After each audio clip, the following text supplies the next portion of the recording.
Eleito Papa em 1566, São Pio V teve o desejo de convocar a cristandade para um duplo combate, contra o protestantismo e o islamismo.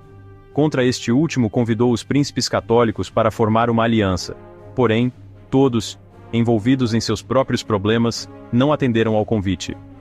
Em 1569, os otomanos foram informados que o arsenal veneziano tinha sido arruinado pelo fogo e que toda a Península Itálica estava sob risco de fome devido a uma colheita insuficiente. Selim II aproveitou a oportunidade para romper o cessar-fogo com Veneza e emitiu um ultimato. Ou eles cediam a valiosa posse de Chipre, ou ele declararia guerra contra eles. Veneza solicitou ajuda, porém não estava disposta a formar uma aliança com a Espanha, nem com a própria Veneza, já que esta tinha formado aliança com os turcos diversas vezes. São Pio V interveio, exortando a Espanha a enviar um exército para salvaguardar Malta e assegurar a rota que levaria ajuda até a ilha de Chipre.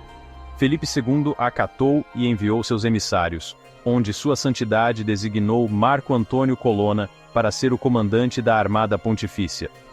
As negociações entre Veneza e Espanha tiveram início sob a liderança e intermediação do soberano pontífice. No entanto, a desconfiança recíproca e os interesses de ambas as partes contribuíram para o atraso nos acordos. São Pio V conduziu os debates com diplomacia e uma paciência admirável, propondo Dom João da Áustria, irmão mais novo de Filipe II, um rapaz de 24 anos, como generalíssimo dos exércitos cristãos. No decorrer das negociações, uma epidemia dizimou a frota veneziana e os turcos tomaram a ilha de Chipre, após 48 dias de resistência valente. O desaparecimento de Chipre desmotivou toda a cristandade. São Pio V atribuiu aquela perda aos príncipes católicos, afirmando que eles deveriam alterar suas condutas antes que fosse tarde demais, e que só poderiam expiar suas culpas se unissem em prol da cristandade. Em março de 1571, Roma recebeu as confirmações do monarca espanhol e do doge de Veneza. Após superar as discordâncias, foi estabelecida uma aliança entre as duas potências, de natureza defensiva e ofensiva, com o objetivo de combater o sultão e seus estados vassalos, Argel, Tunísia e Trípoli. A Liga Sancta teria 200 galés, 1.000 veículos, 50.000 infantes espanhóis, italianos e alemães, 4.500 cavaleiros de cavalaria leve e a quantidade necessária de canhões. A Liga recebeu de Sua Santidade um estandarte de damasco de seda azul, com a figura do crucificado, apoiado pelas bandeiras, o Papa, da Espanha, de Veneza e de Dom João da Áustria. Esta foi agraciado com o estandarte pelo Cardeal Granvella, que lhe disse: "Tome, ilustre príncipe, a insígnia do Verbo encarnado. Carrega o sinal vivo da Sagrada Fé, da qual és um defensor nesta missão. Ele te concederá uma vitória triunfante sobre o inimigo impiedoso, e através da tua ação, a soberba dele será subjugada." Preocupado com as notícias do avanço turco, São Pio V escreveu uma carta para Dom João, incentivando-o a partir o quanto antes para Messina. Posteriormente, através de seu núncio o Descalchi, prometeu-lhe uma vitória que ultrapassaria todas as estimativas humanas. Motivado por essas palavras, Dom João tomou uma atitude rápida. Para manter a natureza sagrada da missão, proibiu a presença de mulheres, estabeleceu a pena capital para os blasfemos e estabeleceu um jejum de 3 dias. Todos os 81.000 marinheiros e soldados, incluindo os galeotes, confessaram-se e receberam a comunhão. A frota cristã deixou o porto de Messina nos dias 16 e 17 de setembro. O porto de Lepanto, situado ao sul do estreito que liga o Golfo de Patras ao Golfo de Corinto, era o ponto de parada da frota turca. No dia 6 de outubro, o vento deteve os católicos e arrastou os otomanos para fora do estreito de Lepanto, tornando a batalha mais fácil. No domingo, 7 de outubro, antes da alvorada, as embarcações católicas ergueram as velas e entraram no estreito de Lepanto. Um tiro de canhão deu início à batalha e o estandarte da Liga foi colocado no mastro principal da nau capitã. Dom João da Áustria bradou: "Aqui ganharemos ou pereceremos." Dom João liderou o centro, flanqueado por Colonna e Sebastiano Veniero. Luís de Requesens, um catalão, estava um pouco mais atrás. A frota espanhola, sob o comando de Andrea Doria, composta por 60 embarcações, liderava a ala direita rumo ao Mar Alto. Os 35 navios de Álvaro de Bazan, o Marquês de Santa Cruz, estavam na retaguarda à espera de instruções para uma possível intervenção. O almirante otomano, Ali Pasha, também preparou sua frota para a batalha. O generalíssimo turco parecia ter a intenção de atacar pelo centro e simultaneamente envolver os cristãos, tirando proveito de sua vantagem numérica de 286 embarcações contra 208. O vento vinha do leste, favorecendo os descrentes, enquanto os católicos se aproximavam do adversário através do poder dos remos. Ao ver as esquadras, o vento amenizou. Na esquadra católica, Andrea Doria sugeriu uma reunião do Conselho de Guerra para debater se era apropriado ou não enfrentar um adversário em número superior. Contudo, Dom João da Áustria respondeu: "Não é o momento para falar, mas para lutar." Andrea Doria sugeriu então a remoção dos extensos esporões das galés católicas para obter uma linha de fogo mais eficaz. Dom João da Áustria, o comandante supremo, revistou todas as embarcações, segurando um crucifixo e incitando fervorosamente para a batalha iminente. Este é o momento em que a cristandade precisa demonstrar sua força para eliminar esta seita maldita e conquistar uma vitória sem igual. Estais aqui, por determinação divina, para punir o furor e a maldade desses cães selvagens. Depositai vossa fé apenas no Deus dos exércitos, que domina e administra o universo. Lembrai-vos de que lutareis pela fé. Nenhum covarde alcançará o céu. Portanto, ele se prostou em La Real, sua embarcação, e orou, seguindo o exemplo de todos os seus homens. Em um silencioso silêncio, os sacerdotes concederam a última bênção e a absolvição universal àqueles que se dispunham a morrer pela fé. Enquanto isso, o adversário rompia o silêncio com suas cornetas, blasfêmias, gozações e provocações, declarando: "Estes cristãos chegaram como um rebanho de ovelhas para serem devorados." A instrução de Ali Pasha era para não prender ninguém.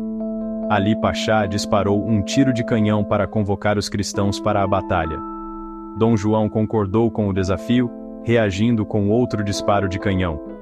Naquele instante, o vento se transformou repentinamente a favor dos cristãos. Os turcos buscavam ampliar seus movimentos para cobrir um dos flancos do oponente. Doria tentou impedir a manobra, porém distanciou excessivamente da área estabelecida, criando uma fenda perigosa entre a ala sob sua liderança e o núcleo da esquadra. O Luge Ali ingressou no lugar deixado por Doria. Com seus navios mais potentes, partiu para a batalha no coração dos cristãos, e com algumas galés pesadas, manteve Doria afastada. Nesta ação, as forças de Doria quase sucumbiram, e a reserva do Marquês de Santa Cruz não conseguiu auxiliá-lo, já que este estava comprometido em auxiliar os venezianos na ala esquerda ao longo da costa. Ali Pasha, familiarizado com a galé de Dom João através dos santos estandartes, apostou na proa de La Real, e lançou sobre ela uma legião de janízeros escolhidos. Naquele instante, a orientação de Doria mostrou-se efetiva. Libertando-se do peso do esporão, a artilharia do navio católico degolou a tripulação de La Sultana, o navio de Ali Pasha. Em auxílio a ela, 7 galés turcas aportaram, lançando mais janízaros à batalha sobre a ponte, sangrando da nau capitão de Dom João. Em 2 ocasiões, o exército turco tentou invadir o mastro principal de La Real, mas os valentes veteranos espanhóis os obrigaram a recuar.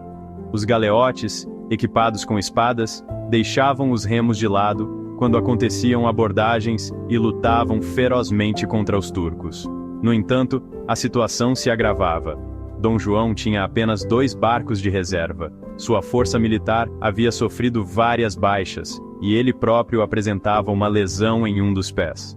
Foi nesse momento que o Marquês de Santa Cruz, após libertar os venezianos, se aproximou de Dom João, que conseguiu resistir aos janízaros. No momento mais delicado, Ali Pasha, ao defender La Sultana contra outro ataque cristão, foi atingido mortalmente por um disparo de um arcabuz espanhol. Eram 4 horas da tarde.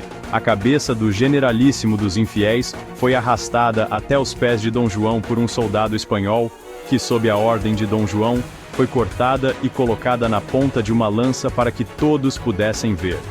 Surgiu um grito de felicidade vitoriosa da nau comandante. Os turcos foram vencidos, e o pânico rapidamente invadiu suas tropas, quando o estandarte de Cristo começou a flamejar na Sultana. Os danos causados pelos infiéis foram consideráveis. 30.000 óbitos, 10.000 detenções, 120 embarcações capturadas e 50 destruídas ou incendiadas.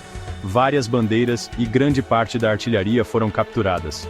12.000 cristãos que eram escravos dos mouros foram libertados.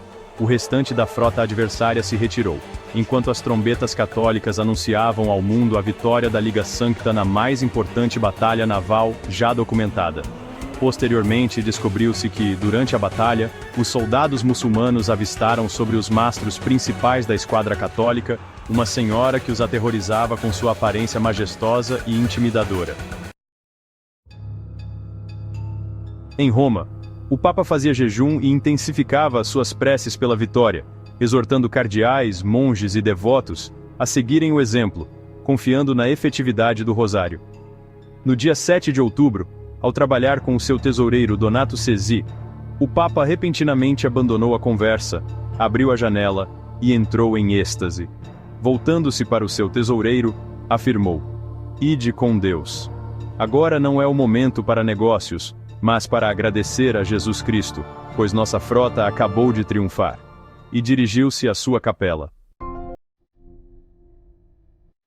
O Papa foi despertado pelo cardeal Rusticucci, na noite de 21 a 22 de outubro, confirmando a visão que ele teve. São Pio V, em um pranto varonil, repetiu as palavras do velho Simeão: "Agora, Senhor, já podes deixar o teu servo partir em paz." A boa notícia foi anunciada na manhã seguinte na Basílica de São Pedro, após uma procissão e um solene Te Deum.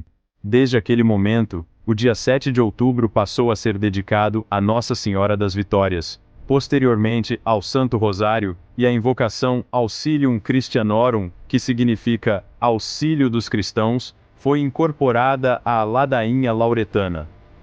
O Senado veneziano, grato, encomendou a pintura de um retrato da batalha, onde se lia: "Não foram as tropas, nem as armas, nem os comandantes que nos concederam a vitória, mas a Virgem Maria do Rosário." Gênova e outras cidades decidiram retratar a Virgem do Rosário em suas entradas. E por toda a Europa, especialmente na Espanha e na Itália, foram construídas capelas em honra a Nossa Senhora das Vitórias.